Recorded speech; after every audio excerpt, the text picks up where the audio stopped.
Et je vous propose de démarrer par un tour de table. On est très très bien entourés ce soir. On est venu à plusieurs pour vous parler du programme Architecte de la transformation. Kaina, si tu veux peut-être te lancer pour nous parler un petit peu de toi et te présenter. Merci Manuel. Donc moi je suis Kaina Bessaï, je suis chargée d'enseignement et responsable pédagogique à Télécom Paris. Je suis en charge des domaines système d'information et réseau d'entreprise et réseau d'opérateurs et transport de données. Et je suis co-responsable pédagogique donc de ce parcours de formation que nous sommes ravis de vous présenter ce soir, l'architecte de la transformation d'entreprise. Bonjour à tous. Moi, c'est Gwenaël Nouette. Je suis leader en architecture d'entreprise et stratégie IT et j'accompagne le responsable pédagogique qui, malheureusement, aujourd'hui ne peut pas être avec nous, côté OnePoint sur cette formation, sur la composition de cette formation et tout le long du programme. Donc, on aura l'occasion de se croiser si vous nous rejoignez. Emmanuel, je te laisse la Merci parole. Gwenaël. Avec plaisir. Alors rapidement, au-delà d'être votre hôte ce soir et votre animatrice, je travaille sur tous les projets d'ingénierie pédagogique au sein de l'école OnePoint qu'on vous présentera juste après. Donc vraiment sur l'approche d'expérience apprenante et comment composer les différents parcours de formation sur lesquels on a la chance de travailler. Et Julien, je te laisse la main. Et de mon côté, Julien Bosselu, je suis architecte solution chez OnePoint, garant de ce savoir-faire architecture pour lequel je suis manager d'une partie de ce collectif d'architectes que nous avons. Et j'interviens en tant que formateur sur ce parcours, formateur sur l'agilité dans le système d'information et formateur sur la conception de solutions intégrant de l'IA. Donc, c'est deux thématiques qui feront partie du programme. Olivier, je laisse prendre la Bonjour suite. tout le monde. Donc, mon nom c'est Olivier Bourgueil. Je dirige le service architecture au sein des éditions Lefebvre Dalloz. Et j'ai été, comme vous le voyez, l'un des alumni en 2023. Et donc, mon rôle aujourd'hui va consister à vous faire un retour d'expérience sur cette formation. Et donc, je suis très ravi de pouvoir y participer. Je vous salue tous. Merci à tous d'être présents avec nous ce soir. Pour ce webinaire, on vous a préparé une présentation de Télécom Paris, puisque c'est une belle histoire de formation qui s'est écrite à deux, en partenariat. Donc, une présentation de Télécom Paris. Vous aurez ensuite une rapide présentation de l'école OnePoint. On ira un peu plus dans le détail en présentant sur la partie 3 le parcours architecte de la transformation. Donc, vraiment la vision de ce parcours, comment il se compose et comment il se met en musique. On aura la chance effectivement d'avoir un retour d'expérience d'un alumni et d'un formateur pour pouvoir vous donner un peu de perspective sur comment ça se traduit en termes d'expérience, les retours après le programme. Et on aura ensuite une partie sur les informations utiles pour vraiment aller sur la partie très concrète, la date de lancement du programme, la tarification et les modalités pour vous accompagner sur les inscriptions. Et ensuite, sur tout le temps qui restera à notre disposition, comme on le disait tout à l'heure, on sera vraiment à l'écoute. Vous pourrez ouvrir vos micros, poser vos questions, réagir si vous le souhaitez. Plus c'est interactif, plus ce sera intéressant et enrichissant pour tous. Et je vous propose de commencer avec une présentation de notre partenaire Télécom Paris. Kaina, je t'en prie. En effet, donc Télécom Paris est une grande école d'ingénieurs, une école d'excellence, une école plus que centenaire. Donc, une école, la première école d'ingénieurs sur le numérique, une école qui fait partie de deux écosystèmes. Donc, l'écosystème de l'Institut Mines Télécom pour un ancrage plus national avec IMT Atlantique, IMT Nord-Europe, Albi, etc. Et un ancrage plus sur le plateau de Saclay avec l'Institut Polytechnique de Paris, dont elle est un des membres fondateurs, avec l'école polytechnique, l'INSA, l'INSTA, Télécom Sud Paris. Télécom Paris, elle est composée de 4 départements de recherche qui vont des couches physiques, donc réseau, infrastructure, jusqu'à la transformation digitale et les sciences économiques et sociales. Donc, on est présent sur toute la verticale du numérique. C'est pour ça qu'on dit qu'on est la première école d'ingénieurs sur le numérique. Donc, avec les départements de recherche, la direction de l'enseignement et les masters spécialisés, Télécom Paris dispose d'un département de formation continue, donc Télécom Paris Executive Education, qui est là depuis plusieurs décennies et qui est présent sur plusieurs domaines de formation, donc 7 domaines plus exactement, donc qui sont les réseaux d'opérateurs et de transport de données, les systèmes d'information et les réseaux d'entreprise, dont la formation qu'on va présenter ce soir fait partie, mais pas que. Donc l'Internet des objets et des objets connectés, donc l'intelligence artificielle, la cybersécurité, le management de la transformation numérique et les techniques avancées de communication. Les domaines de formation que l'on porte donc sont riches et ils sont complémentaires.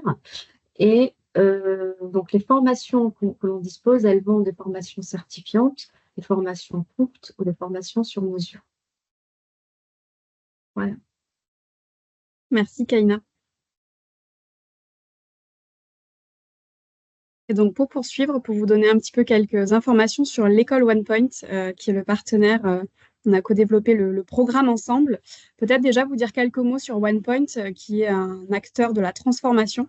Donc, c'est vraiment une entreprise de près de 4000 collaborateurs qui accompagne chaque étape de la transformation au sein de nos clients, tout secteur confondu. Et fort de cette expertise-là, a été développée l'école OnePoint, qui est le centre de formation de OnePoint. Donc, ce centre de formation, il s'adresse à la fois aux collaborateurs. Donc, vraiment, le gage, c'est d'accompagner les collaborateurs dans le développement de leur expertise. Donc, toute expertise confondue, puisqu'on les mobilise à chaque étape de la transformation. Mais aussi accompagner nos clients dans le développement de leurs expertises. Et l'offre de formation de l'école OnePoint, elle se nourrit directement auprès des experts, donc des consultants qui composent OnePoint et qui sont au quotidien sur le terrain pour accompagner les transformation sur toutes ces dimensions et qui donc nous accompagne sur le développement de contenus pédagogiques, de formations, d'approches qui sont très innovantes et qui suivent les évolutions du marché qui sont très rapides et sur lesquelles on est très présent auprès de nos clients. Donc ici, vous pouvez voir les quelques thématiques de formation sur lesquelles on propose des accompagnements. On a près de 15 thématiques de formation avec un catalogue assez fourni qui évolue assez rapidement. Si vous avez des questions sur l'école, on pourra éventuellement échanger à la fin du webinaire sur la session questions-réponses. Et je vous propose qu'on entre sur le concret en vous donnant un petit peu plus d'éléments sur le programme Architecte de la transformation. Gwenaëlle, je te laisse la main si tu veux nous en dire plus. Juste avant de rentrer dans le concret de qu'est-ce que contient le programme, l'idée, c'est de se dire quel est l'objectif de ce programme. L'objectif, c'est de former les architectes de demain. Et qu'est-ce qu'on entend derrière? On entend l'architecture de la transformation. C'est l'évolution de l'architecte qui se retrouve à l'interconnexion de différentes dimensions du métier, des directions générales, de l'IT. Et il est là pour connecter et transformer toutes ces dimensions. Et l'idée, c'est justement de pouvoir développer à la fois des hard skills et des soft skills pour pouvoir réaliser ça. Et l'idée derrière, c'est qu'on ait une formation certifiante qui est reconnue justement par France Compétences, qu'on a un programme complet. On a des contenus théoriques, on a aussi du mentoring, on a aussi des expériences sur des projets réels qui sont réalisés. Donc c'est une formation qui est assez riche et qui cible soit des architectes, soit des chefs de projet de transformation, des directeurs de la transformation, des managers informatiques, des responsables d'équipe architecture, des urbanistes, des cartographes d'entreprise, qui est plutôt large. Donc ça vous donne une première overview du programme. Et je laisse Kaina vous parler un petit peu plus en détail de ce qu'on va retrouver dedans des thématiques, les premières thématiques.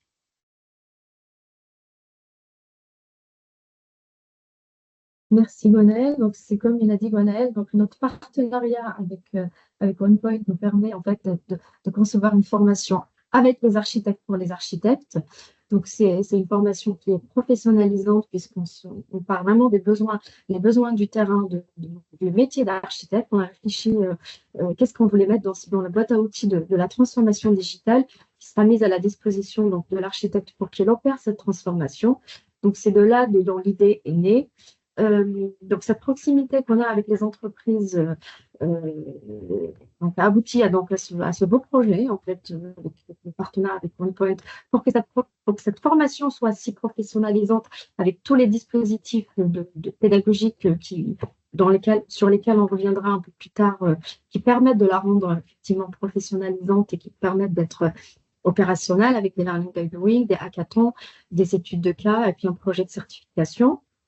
Tout ça Donc, notre objectif ici, c'est par cette formation, c'est de proposer une formation qui vous permette, et d'un point de vue donc, des hard skills et des nouvelles technologies, des nouvelles méthodes, on va de la stratégie jusqu'à l'infrastructure, et toutes les postures et tous les savoir-être qui sont nécessaires en fait pour une posture d'architecte. C'est sur les deux leviers sur lesquels on se positionne et on a travaillé. Donc, dans un premier temps, donc, cette formation va vous permettre que vous soyez en reconversion professionnelle, vous intéressez à l'architecture, que vous soyez expert en IT et que vous souhaitez enrichir en fait votre portfolio, votre expertise avec les nouvelles technologies, les nouvelles méthodes et être en contact avec un écosystème qui est très dynamique et qui est très innovant. C'est ce à quoi on tente à répondre à travers cette formation, en vous permettant de comprendre le métier et les outils de l'architecte, en vous permettant de comprendre l'entreprise et son écosystème, en vous permettant de comprendre les différents et de maîtriser les différents frameworks d'architecture, d'implémenter les bonnes pratiques d'architecture, de modéliser, de rédiger un plan de transformation, de mettre une architecture de transformation globale, et tout ça avec les différentes dimensions, les différents outils technologiques comme peut opérer une stratégie cloud, maîtriser l'automatisation à travers les frameworks DevOps, maîtriser les compétences avoir des compétences de cybersécurité applicative. Comprendre les paradigmes, en fait, les changements de paradigmes qui sont amenés par les différentes technologies comme le cloud et l'automatisation, comprendre les risques et les challenges de l'IA, prendre en compte les contraintes environnementales et sociétales, maîtriser les enjeux de la gouvernance de la donnée. Donc, tout ça, c'est des sujets que nous abordons sur les trois leviers principaux de l'architecture qui sont la stratégie, l'applicatif et l'infrastructure. Donc, se positionnant de cette manière, on répond aux besoins de la transformation digitale qui, elle, n'est qu'une stratégie de transformation qui utilise donc les technologies avec des méthodes pour pouvoir apporter de la valeur et créer de la valeur, accompagner le changement et conduire des changements. Donc, on se positionne donc dans cet esprit-là de conduite de changement et de transformation pour une création de valeur pour l'entreprise à travers des leviers de technologie méthodologique, tout en s'alignant avec une stratégie d'entreprise. Donc, la boîte à outils de transformation que l'on va vous détailler par la suite dans les deux spécialités a cette ambition-là qui va de la production du cahier de charge de l'architecture jusqu'à l'implémentation de la solution avec notre spécialité architecture-solution. Et pour compléter ce que tu disais, Keïna, là, ce que vous voyez aussi à l'écran, on parle beaucoup on montre pas mal de blogs sur les soft skills, parce qu'on est convaincu que, alors c'est très bien d'avoir des hard skills, c'est très bien d'avoir des convictions. Par contre, la valeur ajoutée de l'architecte, si on va avoir de l'impact sur la transformation, c'est d'être capable de faire passer ses convictions, de faire passer ses messages, de parler à des collaborateurs de manière technique dans une réunion, et l'heure d'après, peut-être d'adresser des sujets avec le COMEX, parce qu'on doit faire passer certaines décisions autour du cloud, de l'IA ou d'autres technologies. L'idée, c'est qu'on développe aussi ces soft skills et de pouvoir asseoir ses convictions et surtout faire passer les bons messages. Merci beaucoup. On passe à la suite. Alors là, on rappelle rapidement le déroulé de la formation. On est sur une formation qui est plutôt sur 8 mois, à raison de 3 jours toutes les 2 semaines. Comment ça fonctionne? C'est 3 jours toutes les 2 semaines, hors vacances scolaires, hors jours fériés. Voilà, c'est une moyenne. Comment ça fonctionne aussi? On a 2 spécialités. On a vraiment une spécialité architecture d'entreprise et architecture solution.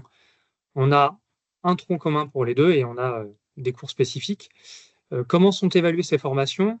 On a de l'évaluation continue, on a un hackathon, on a du learning by doing qui correspond à un temps de mission réelle. On est mis dans un cas réel client où on a 5-6 jours pour délivrer une mission auprès d'un client et faire une restitution auprès d'un client réel.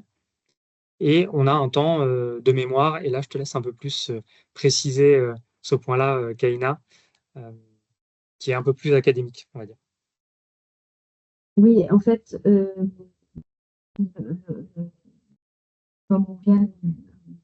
comme tu dis à juste titre, Gwenaëlle, la formation a cette particularité en fait de vous permettre à travers des mises, à travers un hackathon qui est scénarisé en fait dans un jeu de rôle d'un projet d'architecture d'envergure, un learning by doing, vous serez en immersion complète dans une entreprise sur un cas réel pendant plusieurs jours, et une thèse professionnelle, donc un mémoire vous allez rédiger sur une thématique qui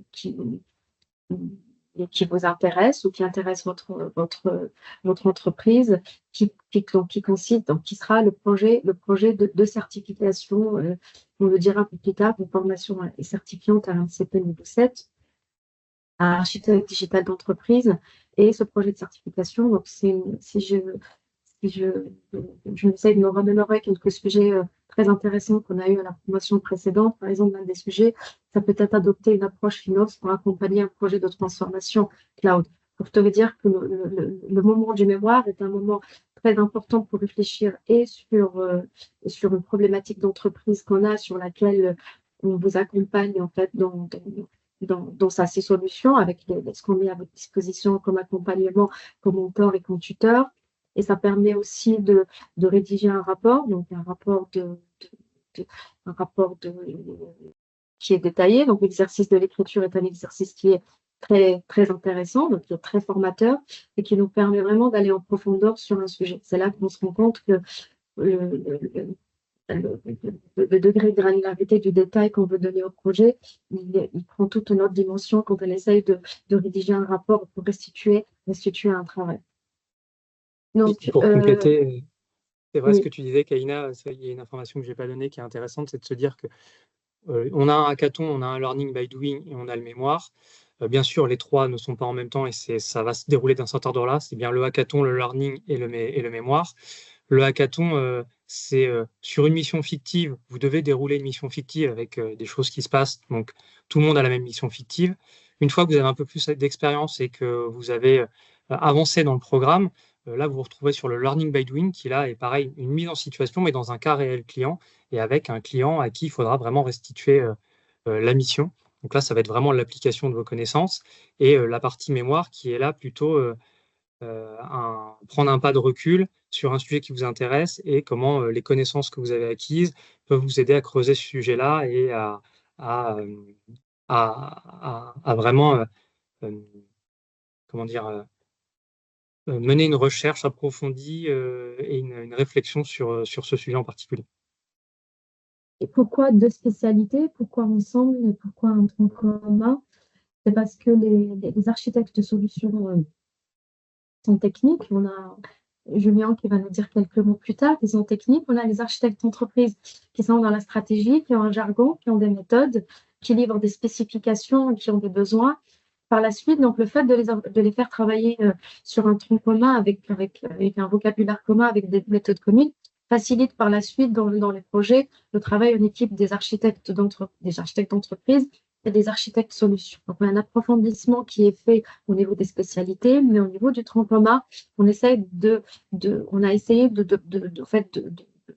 proposer en fait des modules de formation qui sont au niveau du tronc commun, qui vont permettre à l'architecte solution de comprendre toutes les méthodes de spécification d'architecture d'entreprise, puisqu'en fait, quand on choisit l'infrastructure et l'applicatif, on doit être aligné aux besoins, donc d'avoir accès à cette dimension un peu supérieure et qui permet aussi à l'architecte d'entreprise, à travers les technologies comme DevOps, comme le cloud, comme l'IA, etc., d'être plus, d'avoir une maîtrise qui soit peut-être pas très opérationnelle, mais d'avoir une compréhension sur les technologies pour pouvoir les faire, les choix. Même si des fois, on dit que voilà, les architectes d'entreprise, c'est des architectes techniques qui ont monté en expertise, mais pas que. Des fois, on peut ne pas venir de l'architecture, on peut ne pas venir de terrain pour faire de l'architecture d'entreprise.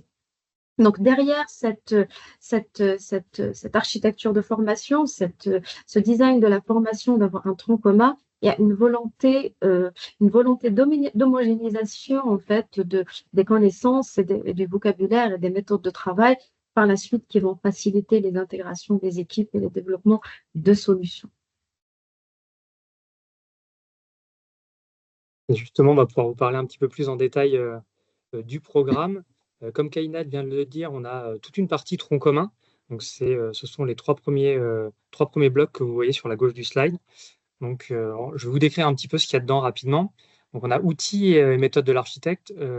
L'idée là derrière, c'est d'acquérir les fondamentaux de l'architecture, d'avoir un premier vocabulaire commun, des premières méthodes en commun. Et les cours qu'on retrouve derrière, on va avoir des choses comme l'entreprise et ses acteurs pour avoir une idée de comprendre le positionnement de la place de la DSI et son évolution de la DSI dans l'entreprise. On a des cours autour de l'essentiel du SI, donc là c'est maîtriser un vocabulaire commun, comprendre les bases du SI, donc les rôles, les couches, les interactions au sein d'une entreprise, identifier les acteurs et leurs compétences, appréhender tous les concepts d'architecture SI, de données, de sécurité, de cloud, toutes ces choses-là. On va avoir la connaissance de frameworks d'architecture, donc comme TOGAF, IT for IT, la notation telle qu'Archimate pour tout ce qui va être cartographie.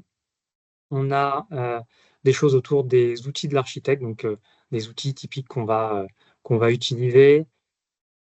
On va parler de démarche de construction de dossiers d'architecture. Donc, comment on fait un dossier, quelle est son importance, identifier les éléments un peu obligatoires et vraiment importants à y retrouver. On a tout ce qu'on va retrouver autour des différentes couches d'architecture, donc les couches, les patterns, les notations, la modélisation. Et comme on vous en parlait tout à l'heure, on a aussi des cours autour de ce qui est soft skills.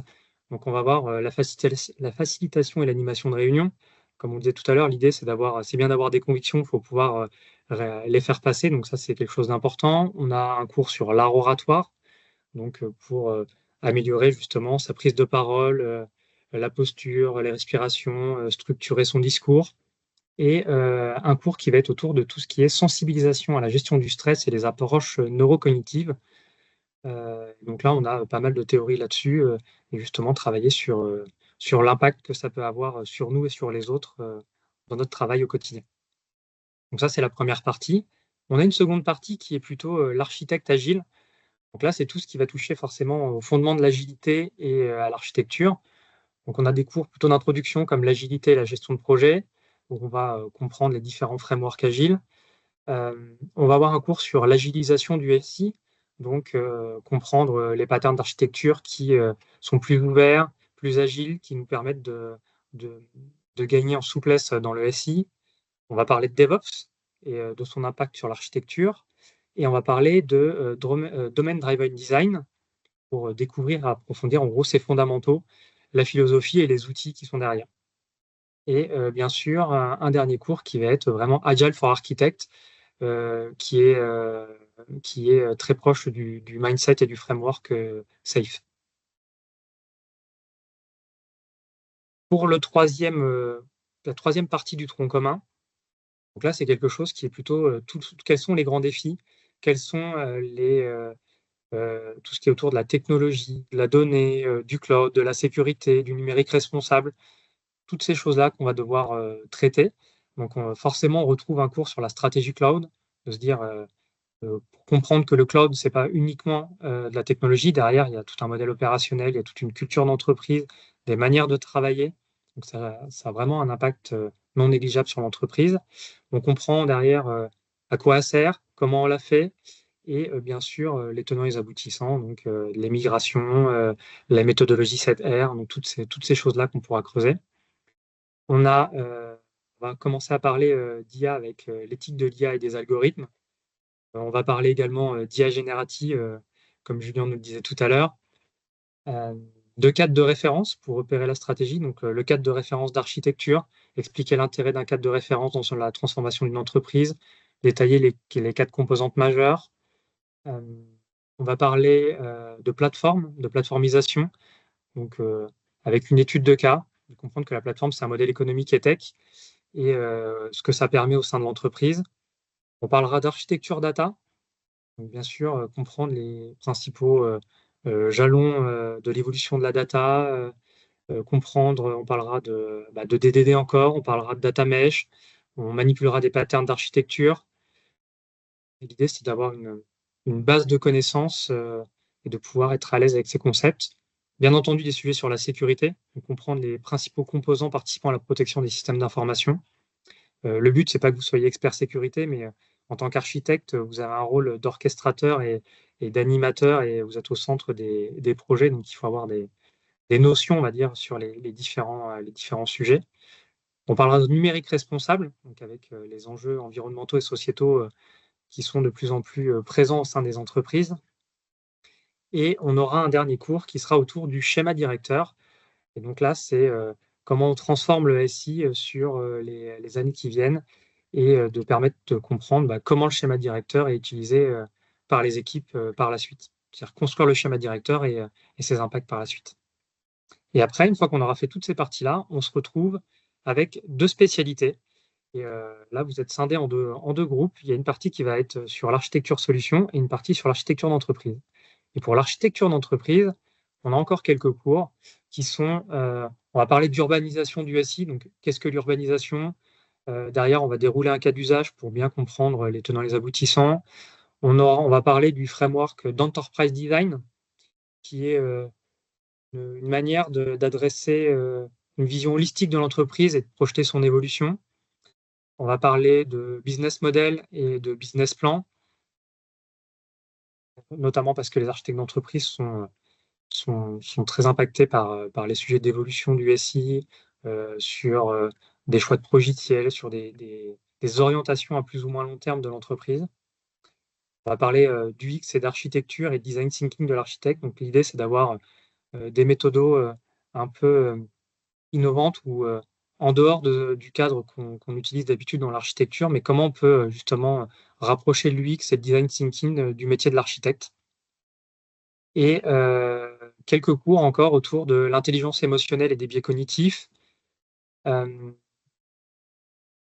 Et un dernier cours aussi sur la motivation et tout ce qui est motivateur intrinsèque, extrinsèque, enfin tout ce qui peut vous amener à, on va dire, à avoir de l'intelligence de situation et savoir vous mouvoir dans un environnement qui peut être plus ou moins politique suivant les sociétés. Parce que comme je le disais au début, l'architecte d'entreprise peut être amené à faire très rapidement le grand écart dans la journée, à parler tech le matin et parler à un COMEX l'après-midi pour faire passer des idées. Donc, il faut avoir cette capacité de caméléon, on va dire. Et on a la partie derrière architecte solution. Et là, je te laisse la main, Kaina, pour décrire un peu ce qu'on va retrouver dedans. Oui, merci Gwenaëlle. Donc la partie architecture, donc architecte solution, est composée donc des modules qui nous permettent de faire l'automatisation, l'orchestration, la sécurisation d'applications et un type particulier d'applications qui sont des applications pour IoT. Donc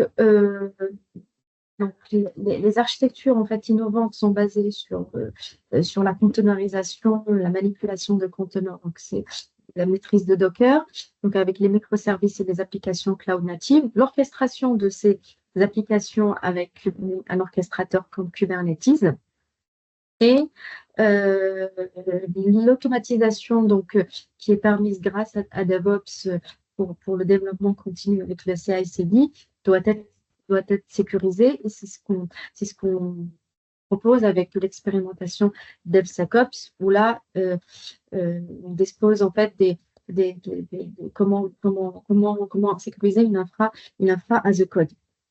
Donc les 3 piliers, ce sont l'automatisation avec DevOps, DevSecOps, l'orchestration donc de ce qu'on virtualise, de ce qu'on automatise, donc qui est les orchestrateurs Kubernetes, et un type particulier d'application qui sont les plateformes de services pour l'Internet des objets. C'est les modules essentiels qui composent ce parcours-là. Merci à tous les deux pour tous ces éléments, c'est très riche. Je crois qu'on peut en retenir qu'on a un programme ici qui est très très riche, complet, assez transverse et qui permet avec le tronc commun et la spécialisation d'embrasser toutes les dimensions du métier de l'architecte. Merci beaucoup.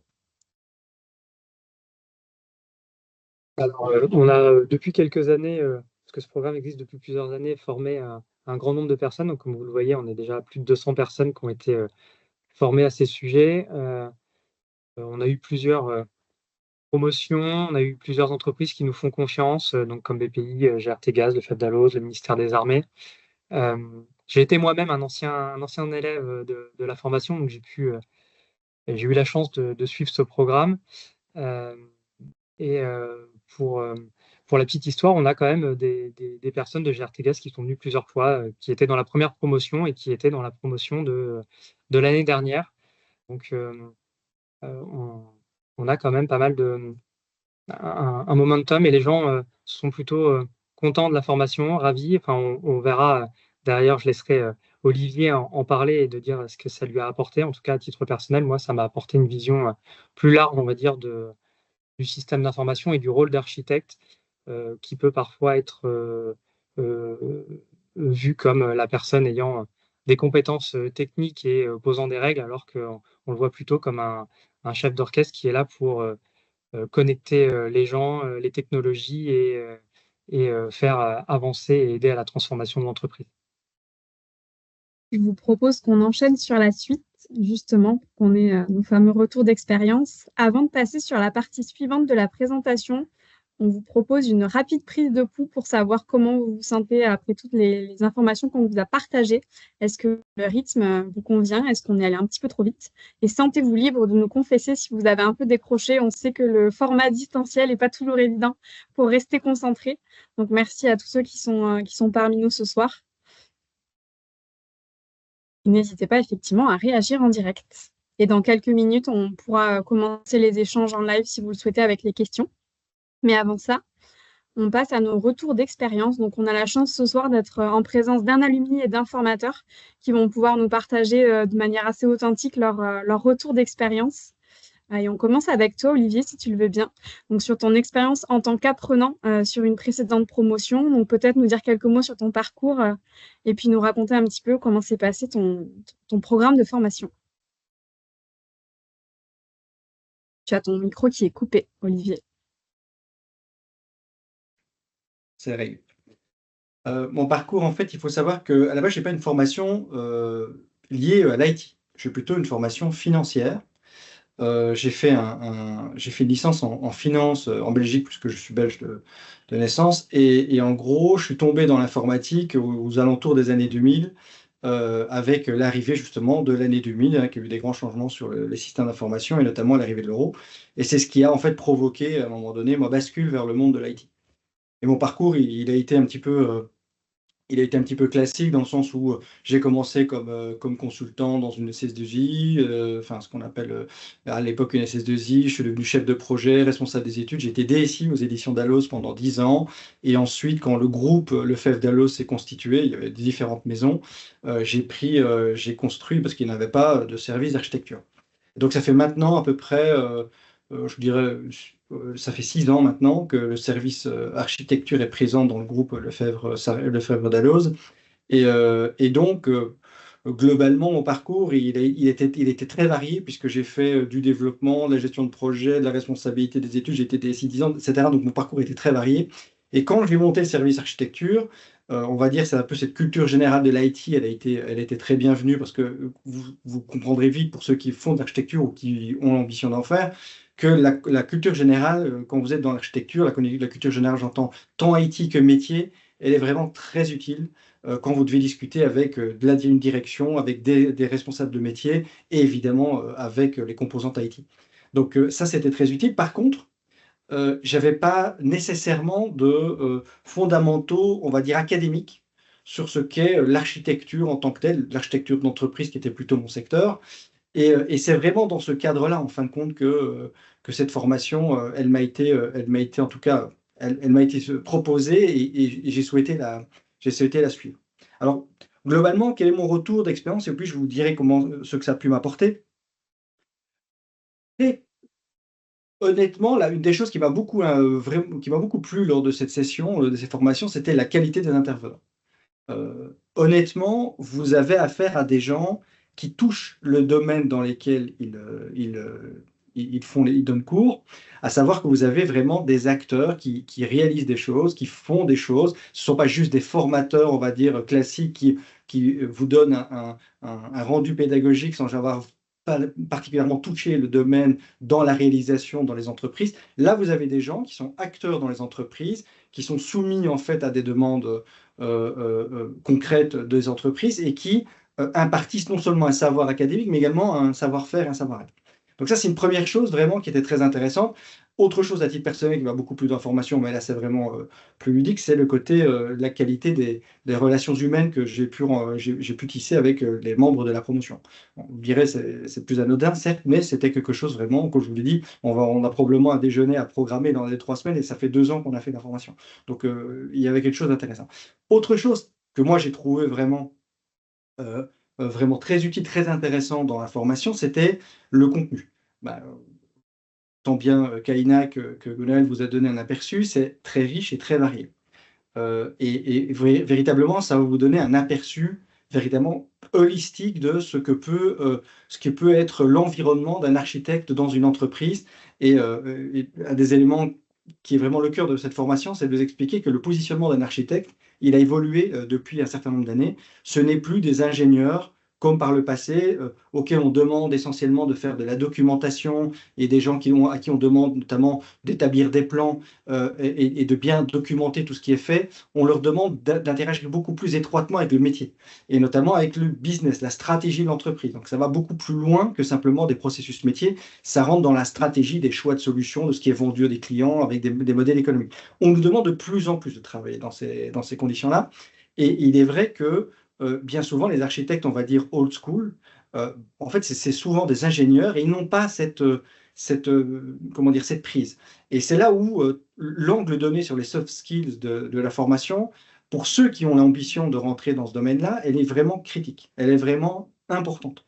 Parce que savoir s'exprimer, savoir défendre une idée, avoir des convictions et savoir la présenter, savoir gagner le point dans une direction, c'est quelque chose qui est vraiment pas aisé pour des architectes en temps normal.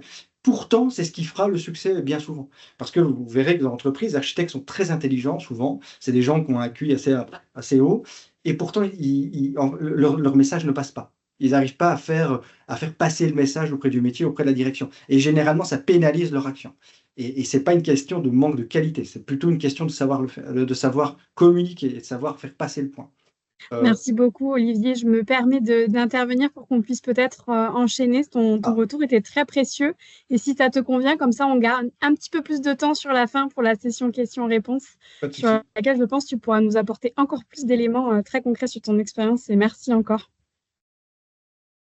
Peut-être, Julien, si tu souhaites nous partager 2-3 éléments que tu retiens de ton expérience de formateur, des choses marquantes que tu souhaiterais partager avec nous ce soir. Merci d'ailleurs d'être avec nous. Eh bien, tout à fait, avec plaisir.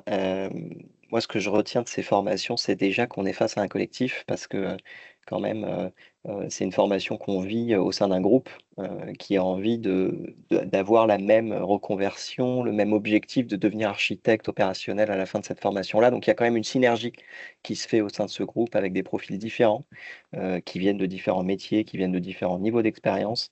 Et donc ça, moi, je retiens des moments très, très forts où on a des personnes en équipe qui font face à des problématiques d'architecture et ça provoque ce type de synergie.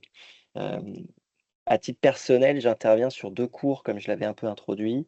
Un cours sur l'agilité du système d'information, qui est un cours sur lequel on vient concevoir une architecture qui va répondre à des contraintes d'agilité autour de la modularisation, autour de l'APIsation, autour de tout ce qui permet d'automatiser et de changer un système. Et ce qui est passionnant dans ce cours, en tout cas dans ce moment qu'on vit avec les élèves, c'est le fait qu'ils ont la main pour être force de proposition, pour concevoir une solution bout en bout sur une journée de cette formation-là.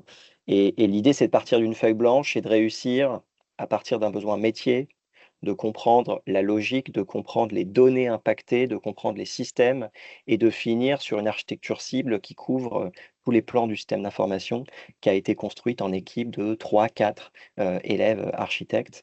Et puis après, on vient restituer cette architecture cible et venir la confronter avec les propositions des autres groupes là-dessus.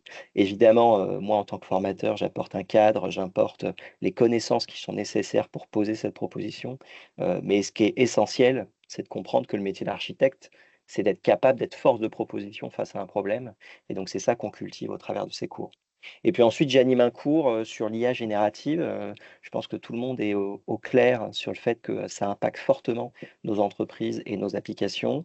Et donc, l'objectif, c'est de comprendre qu'est-ce que ça change dans la conception d'une solution, l'arrivée de ces systèmes d'IA très accessibles, et comment est-ce que on conçoit des briques qui intègrent ces capacités-là, et comment est-ce qu'on les branche au reste du système d'information, comment est-ce qu'on les branche dans les projets de transformation de l'entreprise. Donc ça, c'est un cours qui est essentiel pour être prêt à délivrer ce type de projets qui vont arriver et qui le font déjà, qui arrivent et qui foisonnent dans les entreprises dans lesquelles on intervient. Voilà, donc ça, c'est les deux thématiques fortes et ça me semble essentiel au sein de ce parcours pour sortir avec des compétences d'architecte opérationnel dans vos entreprises. Merci beaucoup, Julien, pour ton retour très intéressant et très Merci. concret. Et on pourra aller plus loin pour ceux qui le souhaitent dans quelques minutes dans la session questions-réponses. Je vous propose qu'on vous dise peut-être quelques mots. On n'y passe pas trop de temps, promis, pour que vous ayez le temps de vous exprimer ensuite, mais sur les informations utiles pour pouvoir vous projeter sur comment actionner les inscriptions et lancer le programme de formation. Ici, Kaina, Gwenel, je vous laisse peut-être nous en dire quelques mots. Le programme, en fait, vous pouvez dès demain candidater, enfin même dès aujourd'hui jusqu'au 31 août. L'idée, c'est qu'on ait une rentrée le 15 septembre. Bon, en ce qui concerne le tarif, vous le voyez à l'écran, c'est 18 000 euros, mais on a des modalités de financement, c'est-à-dire que on peut passer, comme c'est une formation certifiante, on a la possibilité d'utiliser le compte personnel, des aides de formation qu'on peut activer pour la financer. Et le parcours, c'est assez simple, c'est-à-dire qu'on candidate sur le site en ligne. Il faut respecter bien entendu les critères d'éligibilité. Une fois qu'on a candidaté, on va être recontacté pour passer un entretien de motivation qui sera avec Kaina et avec Stéphane Verica, qui est le responsable pédagogique côté OnePoint. Et une fois que cet entretien est réalisé, vous aurez sous une dizaine de jours la réponse de votre admissibilité à la formation. Kaina, je ne sais pas si tu veux compléter quelque chose ou pas. C'est clair, donc il y a le lien, je pense que Myriam vient de mettre dans le chat pour l'inscription s'il y a besoin. Et dans le dossier de candidature, généralement, on demande un CV, une lettre de motivation, une pièce C'est d'identité. plutôt voilà, classique. Voilà, c'est classique. Merci pour ces derniers éléments et je vous propose peut-être qu'on enchaîne sur le temps de session d'échange. Donc, vous avez l'équipe pédagogique à vos côtés, un alumni ainsi qu'un formateur. Si vous avez des questions par rapport à tout ce qu'on vient de se dire, que ce soit sur les contenus du programme ou les modalités d'inscription et d'accès au programme de formation, je ne sais pas si certains ont des questions.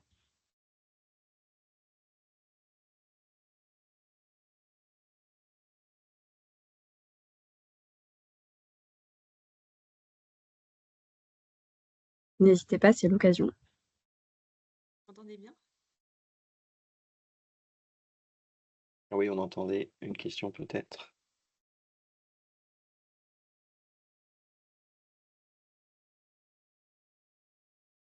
Ou s'il y a besoin qu'on aille un petit peu plus loin dans les retours d'expérience, peut-être.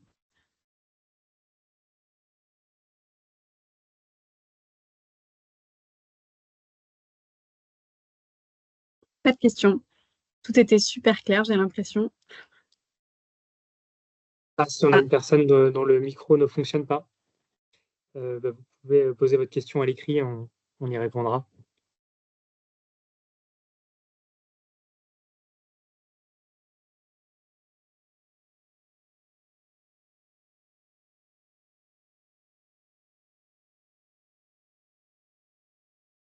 J'en profite pour rappeler, si jamais certaines personnes veulent poser des questions mais ne sont pas forcément dans une installation propice pour ouvrir le micro et s'exprimer, si certains sont dans les transports en commun ou autres, n'hésitez pas à contacter l'équipe a posteriori du webinaire. On est vraiment à votre disposition et on répond aux questions avec grand plaisir. On peut aussi étudier la situation de chacun pour voir comment vous accompagner sur les modalités de financement, sur la validation des profils ou des prérequis pour que vous puissiez accéder à la formation. Et Alix, je vois que tu as soumis une question. Merci à toi. Je me demandais quel était le rythme de la formation et la densité des contenus avec les potentiels rendus. Alors, pour le rythme de la formation, c'est ce qu'on disait tout à l'heure, c'est 3 jours de cours toutes les 2 semaines. C'est lundi, mardi, mercredi. La semaine d'après, vous n'avez pas du tout de cours et après, vous recommencez lundi, mardi, mercredi. Donc, il y a ce rythme de cours. En termes de rendu, il y a peu de rendu à faire directement. Enfin, il y a du travail pendant les cours. Il y aura du travail un petit peu personnel forcément sur le mémoire. Et il y a des phases un peu plus intenses qui vont être le hackathon et le learning by doing, où là, vous êtes mis en situation de mission. Et donc là, il y a des rendus particuliers à avoir. Sinon, les journées se déroulent plutôt sur les horaires de cours et il n'y a pas forcément de rendu en dehors des cours, hormis le contrôle continu qui est des questionnaires que vous pouvez faire quand vous le souhaitez entre la date de fin du cours et en général les 2 semaines qui suivent. Et vous avez 2 semaines pour répondre à un quiz concernant votre cours. Et Kaina, peut-être, toi, peut-être plus d'informations sur le fonctionnement du mémoire, peut-être. Le rythme, c'est ce que tu viens de décrire. On peut demander peut-être à Olivier, ça dépend de chacun aussi comment on organise l'équilibre entre la vie professionnelle et puis quand on est en formation, c'est vrai que c'est un équilibre à trouver. Il y a quand même une charge de travail de 3 jours, même si voilà, on essaye le planning prend en compte le fait voilà, les contraintes professionnelles et familiales aussi, hein. Mais il y a quand même une présence en formation. Il y a effectivement les hackathons, le learning by doing, les quiz. Il faut réviser les cours pour pouvoir passer les quiz. Il y a les 3 à 4 mois de travail de rédaction sur le mémoire où il y a un temps aussi à consacrer donc à cette tâche-là. Donc il y a quand même un investissement personnel dans le cursus. Après, on est content à la fin, les fruits sont là, mais il y a quand même un investissement personnel. Il faut s'attendre à mobiliser de son temps, de son énergie pour s'attendre à ça. Parce que non seulement il n'y a pas que le temps de présence en physique sur les formations, et effectivement il y a les 3 jours toutes les 2 semaines, mais il y a aussi la quantité d'informations que vous allez avoir et toutes les choses. Le programme est très riche. Il y a des modules de gestion de projet, d'agilité, d'architecture, de soft skills. Il y a beaucoup de choses. Donc pour tirer profit, il faut être présent et pour assimiler tout ça aussi. Olivier, peut-être que tu peux nous dire, toi, comment Olivier, il est bien tu l'as vécu. Pour dire. En fait, j'ai trouvé moi assez équilibré, pour dire le vrai, parce que j'avais fait d'autres formations qui étaient beaucoup plus chronophages dans la vie personnelle.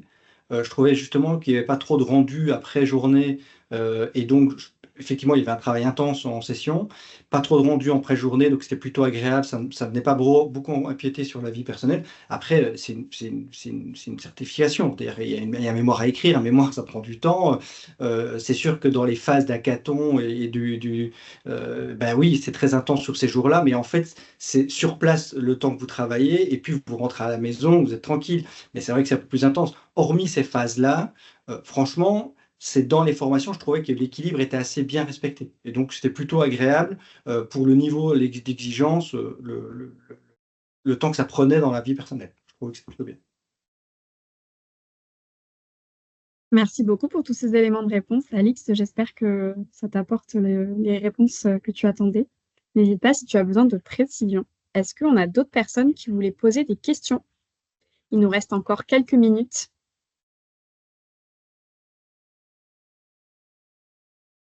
En y réfléchissant aussi en amont, on peut choisir un sujet de mémoire qui est en lien avec son activité et profiter de ce temps-là pour travailler sur son projet d'entreprise aussi.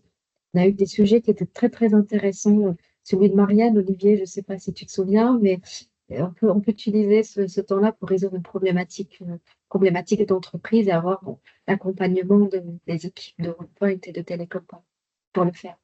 Alors Marianne, c'est pire que ça, parce qu'elle, elle a refait. Enfin, ouais, Marianne qui était à la police, et il y avait une refonte informatique très importante à faire au niveau de la police. Et en fait, elle a carrément utilisé toute la formation, tous les formateurs, tout son mémoire pour justement délivrer le rendu qui était attendu par son colonel de patron. Et elle a carrément profité du sujet pour avancer dans le job qui lui était demandé. Donc, Une pierre deux coups. j'ai pierre de coups, effectivement.